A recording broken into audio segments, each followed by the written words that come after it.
Hi, welcome to Stamping Tip Wednesday. Today's stamping tip comes from something that I read on social media where a person was asking the question, do you do a background first and then stamp, or do you do the stamping first and put the background on? And seriously, the answer is not as simple as you think. So we're going to do a little bit of experimenting, and I'm going to show you what the difference is. So I'll take you down to the table because that's where all the fun happens. The stamp that I'm using today, because it's on my desk already, is Bluebird with Berry and Branch from Crafty Individuals. And it's such a pretty stamp. I like that one. So some of my stamps are mounted, some of them are on plain rubber. This one's on plain rubber. I'll show you what I mean. There's no mounting, it's just all rubber. I put some non-permanent tape on my stamping block, and that's just enough to hold it. If I wanted to, I could just put a dab of glue on there. This particular stamp that I've got, I've discovered stamps out just fine without having to use any ease mount backing on it. So that's the way I choose to use that one. Again, that's all personal choice. The first thing we're going to do is I have pre-stamped one of the stamps first, and I'm going to put some distress ink down on the craft sheet. So it's just a simple swipe, make sure there's plenty of ink. This one is Distress ink and it's Speckled Egg, just so for those playing along, you know what I'm using. It can be any colour. You spray water until the ink beads up. Don't know whether you can see that, that's okay. The first thing I'm going to do is dab it and swipe it across the bird, and also into the plain area. I probably should have used a darker ink really, but that's okay. You'll get the gist of it. I can go back in and put another layer. That's probably not a bad idea. Just dry that off. Pick up some more ink off the table. May as well use up what's on the sheet.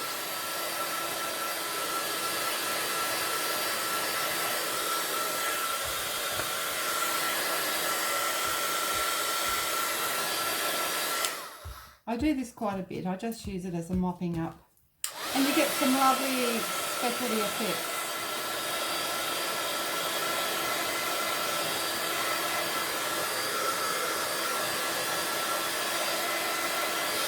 Okay, sorry about all that noise and that drying time that goes on. So I'll just clean off the craft sheet, sorry. There's not much left on there, so I'll just clean that up so we can move along. Right, so this is what we have so far. I had pre-stamped the bird and put the ink in the background. So I think you can see it doesn't affect. The stamped image still shines through. On this half of the sheet, I've put the ink, and now I'll stamp on top. You'll be able to see side by side that there's not a lot of difference. Let's do this. Like I said, my India ink is my juiciest ink pad at the moment. I tend to twist the ink on and then tap it to even it all out so I don't have uneven marks. Make sure that's well inked up, and you can usually tell if you angle it into the light, you can see it shining. See? Yeah, looks wet. And then stamp. Now, it's, as always, firm pressure, hold it down. Because it's ink going onto paper, you need to allow at least 10 seconds or time to say hello to someone or have a sip of coffee. And just allow time for the ink to go into your cardstock. Then I like to release and lift. Nice and easy. Not much difference between the two. They look identical.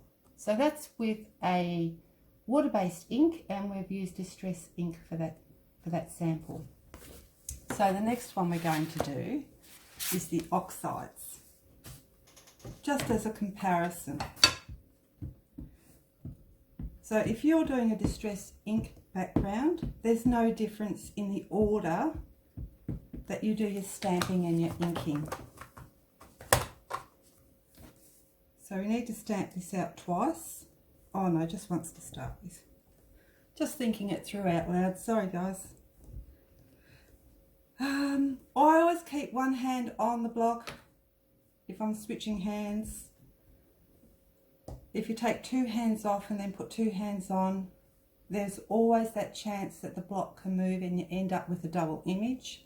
So always try to just keep one hand on.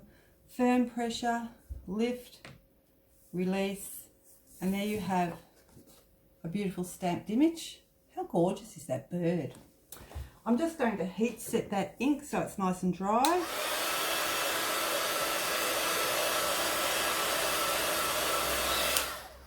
It only takes 5 or 10 seconds to do that.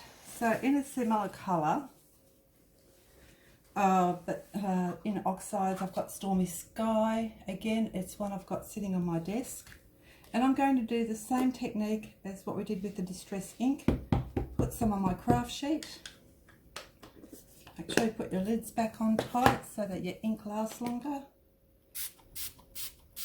And give it a good squirt so that it beads up like that.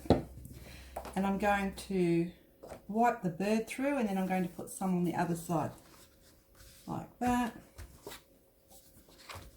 and on the other side like that. Dry it as I go.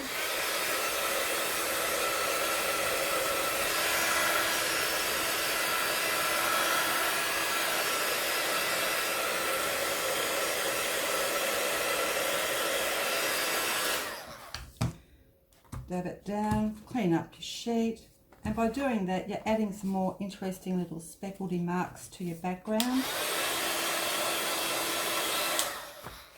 and over the bird as well.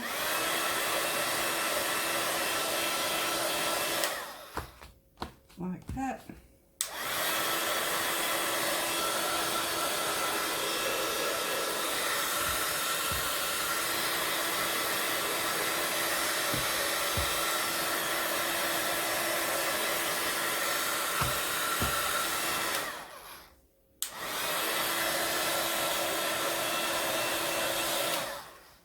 Okay, and then with your paper toweling, just wipe down your craft sheet. Keep your area clean, because if you don't, it'll get on your hands, and then what's on your hands goes on to your next piece of card. That's the only reason. Keep it tidy. I can see there's a couple of wet marks. I'm just going to dab them, and that leaves nice, interesting little marks too as you go along. It's always fun to see what the different effects are, I think, anyway. It's pretty dry. Here's my bluebird with branch and berries. Again, I just twist on the ink and then tap it to even out the ink so it's not all concentrated in one area. Make sure you put your lids back on, and then I'm going to stamp it into the area that already has ink. Remember, this time we're using oxides, so it's nice firm pressure, like so. Allow a good 10 seconds, and then release and lift. Okay, so I'm going to show you the difference with this one. They're the two. So this one is the second one where we put the stamped image on top of the background, and you can see all the detail. If you go across to this one, you can see where some of the ink has covered up the stamped image in a couple of spots. So now the bird is behind the ink in some areas. So again, it all comes down to what effect you want. I just thought it might be fun that while we've got this on the go, we'll do the same thing again, but with a bit of paint. It's just another product that we use. This is Dina Wakley acrylic paint. This is magenta. Put plenty down. Again, spritz it with water. Have my brush, and I'm just mixing it, and all I'm doing is thinning the paint out. Alright, so I need another piece of card, and on this half I'm going to spread the paint out like such.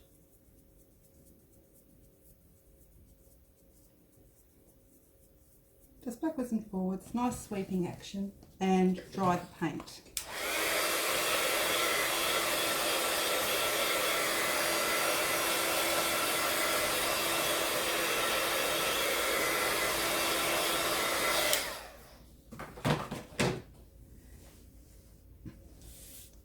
When we get the stamp, we ink it up the same way as what we did in the first two examples that I showed you.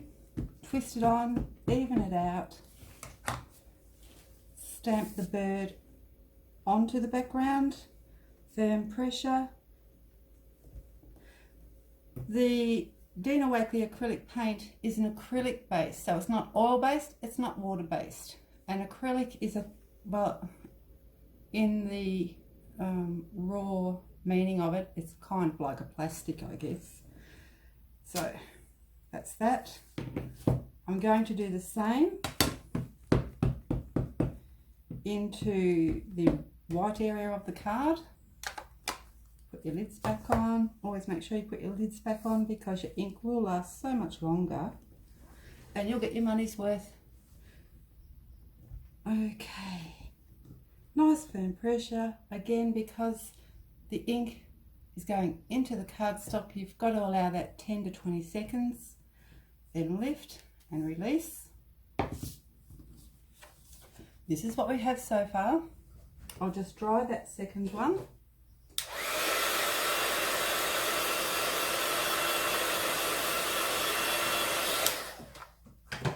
Oh, second one.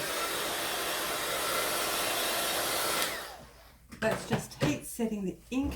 I've still got paint on my craft sheet, so I'm going to pick that up and paint over the top.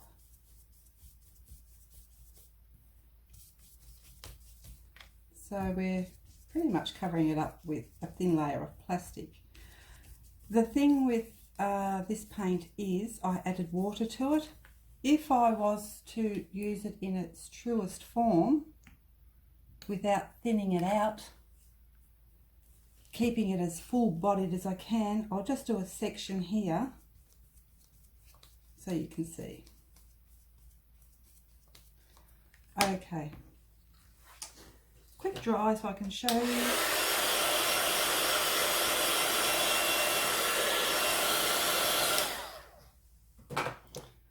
And I'll bring you in to have a look at it. So this is the one that's sitting on top, and you can see all the details in that gorgeous stamp. Over here I have painted over top. It's a little bit fainter, but down here where it's more full-bodied, it's very much more obvious how it covers the image. If I was using paint, I would tend to stamp on top of the paint.